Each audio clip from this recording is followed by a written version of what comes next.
आज आम्ही सर्व विश्व हिंदू परिषदेचे बजरंग दलाचे कार्यकर्ते एसपी साहेबांना भेटण्याकरता आलो आहे आणि अत्यंत जड अंतकरणाने आम्ही या ठिकाणी आलो आहे। 2 दिवस अगोदर अकोल्यात जी घटना घडली ती अत्यंत क्रूर हत्या एका हिंदू मुलीची झालेली आहे। लव जिहादचा प्रकार आहे आणि आपण या अगोदर अनेक क्रूर प्रकरण पाहिले असतील। 35 तुकडे हिंदू मुलीचे लव जिहाद यांनी केले, फ्रीज मध्ये तिला कोंबून ठेवलं, सुटकेस मध्ये तिच्या बॉड्या सापडल्या। त्यापेक्षाही क्रूर हत्या अकोल्यात आज घडलेली आहे। त्या मुलीला जिवंतपणे जाळून एका ठिकाणी अन्नपूर्णा माता मंदिराच्या बाजूच्या परिसरात फेकून देण्यात आलं।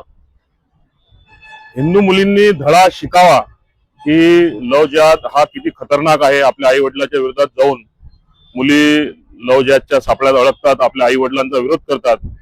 आज ही मुलगी हिची हत्या झाल्यानंतर कोणताही जिहादी तिचा अंतिम संस्कार करण्यासाठी सुद्धा आला नाही। शेवटी त्या मुलीचे आई वडीलच या ठिकाणी आले आहेत, तिचे परिवार या ठिकाणी आला आहे। तर मी आपल्या चॅनलच्या माध्यमातून हिंदू मुलींना सुद्धा आवाहन करतो की तुम्ही लव जिहाद पासून दूर राहा, कारण लव जिहाद हे एक षडयंत्र आहे। यासाठी मुस्लिम युवकांना ट्रेनिंग दिलं जाते, कसं हिंदू मुलींना फसवायचं, कसं तिला प्रेमाच्या जाळ्यात अडकवायचं, तिची हत्या कशी करायची, हे सगळं ठरलेलं असते। आज ही जी मुलगी आहे ही 1 वर्ष अगोदर पळून गेली, एका मुस्लिम युवकासोबत पळून गेली आणि तिनं तिच्या सुखी संसाराचे स्वप्न रंगवले असतील।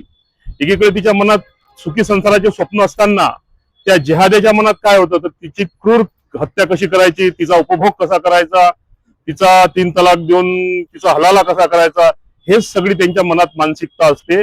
या मानसिकतेपासून हिंदू मुलींनी वाचलं पाहिजे। आणि आपल्याला वाटत असेल की काही मुली जिवंत आहेत, पण ज्या मुली लव जिहाद मध्ये अडकल्या आहेत, ज्या जिवंत आहेत, त्या नरक यातना भोगत आहेत। त्यांचे एका वर्षात 28, 30 हलाला होत आहेत 3 तलाकच्या प्रथेतून। त्यांच्यावर मुस्लिम समाजामध्ये ज्या हिंदू मुली जातात त्या उपभोगाची वस्तू म्हणून त्यांना वापरले जाते। हे हिंदू मुलींनी समजलं पाहिजे। आपल्या आई वडिलांचा विरोध करू नका। आई वडिलांचा जरी तुम्ही विरोध कराल, पण स्वतःचं जरी तुम्हाला समर्थन करायचं असेल, जिवंत राहायचं असेल, तर तुम्ही लव जिहाद पासून वाचलं पाहिजे। कारण 99% मुली ह्या हिंदू मुली लव जिहाद मध्ये त्यांच्या हत्या होतात, त्यांचे हलाला होतात, त्यांना उपभोगाची वस्तू म्हणून वापरले जाते। आणि हे जे फार गंभीर प्रकरण आहे, या प्रकरणात कारवाई झाली पाहिजे। एकापेक्षा जास्त आरोपी याच्यामध्ये आहेत, त्या सगळ्या आरोपींवर कारवाई झाली पाहिजे, नाहीतर आम्हाला मोठं आंदोलन या ठिकाणी करावं लागेल। यासाठी आज आम्ही एसपी ऑफिस मध्ये आलो आहे।